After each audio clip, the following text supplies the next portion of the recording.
Whenever I start a new year, I always go back and take a look at what the previous year looked like so I can make better, smarter financial decisions. In this video, we're going to be doing an audit, a year-end review of my spending in 2023 using the Quicken Simplify budgeting app, and there were a lot of surprises.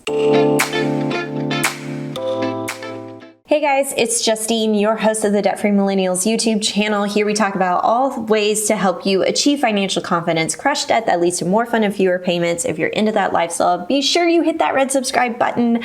We're growing this channel to over 100,000 subscribers, and I'm so thankful for today's sponsor, Quicken Simplify. I've actually been using Simplify on and off for the past few years, and I have to say the last few years have just been a game changer of what they're creating in-house, constantly making improvements on this budgeting app.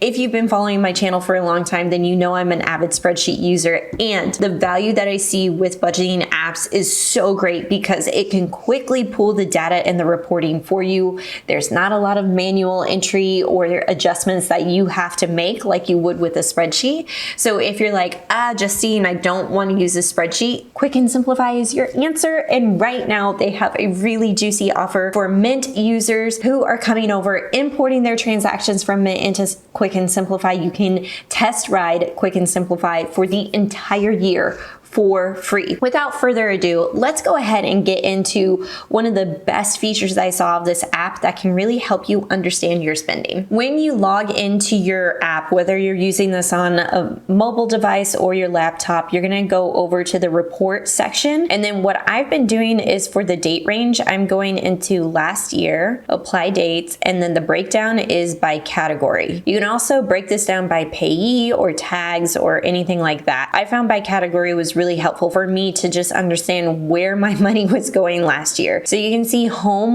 was a major expense. Obviously my rent is included in that, but also things like groceries, utilities, kid-related expenses, dining and drinks, everything else. And if you pop that open, you can click into any of those categories and then they're going to break it down into subcategories. So 10K of everything else, I'm like, what the heck is that? It can quickly show me, okay, you spent close to $3,000 on auto and transportation costs, $1,900 on entertainment.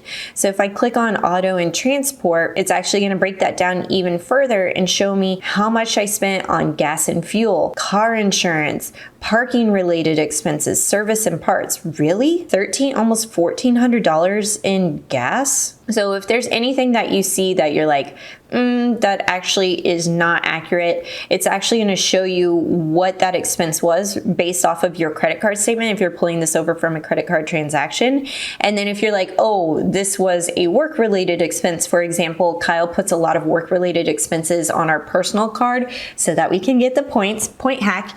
Tip for you there. You can actually exclude this from your spending and your reporting so that you can get a more accurate picture. That was only $4.76, so I don't think that's really going to move the needle there, but it helps you just parse out different transactions, especially if you're using your personal card for work-related expenses and you want to go in and make those adjustments. You can hide those transactions inside of your spending reports. And if you see that for multiple, like if I was to do, okay, Speedway and Conoco, these were, let's say they were work-related transactions, you can select multiple transactions here, and then I can go up and hit this little pencil icon, hit edit transactions, and then here's how you're going to do it. You hit exclusion and then exclude from your spending plan and your reports and then apply. So that's how that works. Let me go back up and take a look at the rest of my categories because this truly is what I spent last year. So for groceries, if I know it's $85.25 for all of the transactions that I've done, and then you can just go through and take a look. Is this truly accurate? Ralph's, Whole Foods, Costco, Ralph's, Costco. Yeah, this looks like they're pulling the right transactions. And guess what? They automatically categorize these expenses for me, so I didn't have to manually go in and hit groceries. If for some reason they didn't get this Ralph's categorized correctly, you can always go in here and hit the category and mark it as a different category, and you can create a rule for future transactions, and it's also applied to previous transactions, which I really, really love. That's what makes this app time saving, because you are able to categorize those transactions really quickly. So if I know that my grocery budget was around $85.25, let's just take a look at that. $85.25 divided by 12. Then that's around $700 per month that I'm spending on groceries. Here's how this helps you when you take a look at your previous spending for the year, is now I know that $710 is what I'm averaging. And if I was trying to budget for a $500 monthly grocery budget, I'm probably gonna go over that, because realistically, this is what I'm spending. Also, a tip here, if you're like, oh my gosh, $700 on groceries, are you kidding me? That's way too much. Then I can baby step that down. So maybe $500 per month on grocery spending isn't realistic for me right now, because I'm spending $200 over that. Let's baby step it by saying, all right, my new goal is I'm going to hit $675 for my grocery budget. Then I can go over to my spending plan. The spending plan is basically your monthly budget template. This is what you're going to be working off of. So you can actually do this for this month. You can actually scroll through to February, March, which I love. You can actually go into the future and make adjustments. And then what you're going to do is you're going to hit after your income, after bills and savings. So this is your income minus your bills, minus your subscriptions. You're going to go into planned spending. And what I have after all of my bills and saving, I have $5,200 available, minus the $3,760 that I've already got planned. So let's go over to groceries. You can already see I have it updated for $700. But let's say for this month, and I've already spent $338.71. I love that they already tell you how much you spent. So no mental math, no math gymnastics that you have to do. It's already told me how much I've spent. If I want to adjust this to that new goal of $675, I just update it here. And then I can see exactly how much money is left. I have $336 left in the month. I'm about halfway through the month now. Let's divide that by another 2 weeks. So I have about $168 per week is what I can spend on groceries. And I'm typically trying to go to the grocery store once a week to make things easy for meal planning purposes. I know food for a lot of us has been a budget breaker lately, not just groceries, but also restaurants. And this is one way that you can keep things realistic by taking a look at those spending reports and then updating your spending plan based off of the data. That's what's amazing about it. So if I'm gonna go back to the report, and again, last year, apply dates, restaurants was $4,500. Are you kidding me? Now here's the thing for me, and I don't know about you, but whenever I'm going out to eat when I'm traveling, to me, travel or eating out comes from my travel budget. So what I can do is I know for sure Fireworks, Hero 88, Poorhouse, Blind Box, all of that good stuff. These are places that we went out to eat while we were on travel. So again, you just highlight those transactions, and then let's do this, exclusion from the report, apply. And now it's grayed out. So you can go back and forth through each of these transactions if you really like. Here again, I see top of Vancouver. This was definitely Standard Station. All of those ones I can hide. So exclusion, hide from the report, boom. And the reason why I'm hiding that is because that money actually came out of my vacation savings account, and I don't want to count it as like restaurant spending that I was doing as part of just my day-to-day routine. But anyway, you can see $4,200 is still a lot of money. $4,273 divided by 12. $356 per month is what I was spending on restaurants. Actually, that's not too far off from what I typically allocate for my spending plans. If I go back to planned spending and take a look at my restaurant budget, it's $300. But they're averaging, ooh, this is really interesting. See, they already did it for me. The average over the last 6 months is $357. So I could actually edit this expense to do $350. And again, it's already telling me I've spent close to $200 on restaurants this month. And actually, this one, these two restaurant expenditures were from us traveling to San Diego. So here's where I can just exclude it from the report. And then I can also exclude it from the spend plan. There we go. Hey, look at that.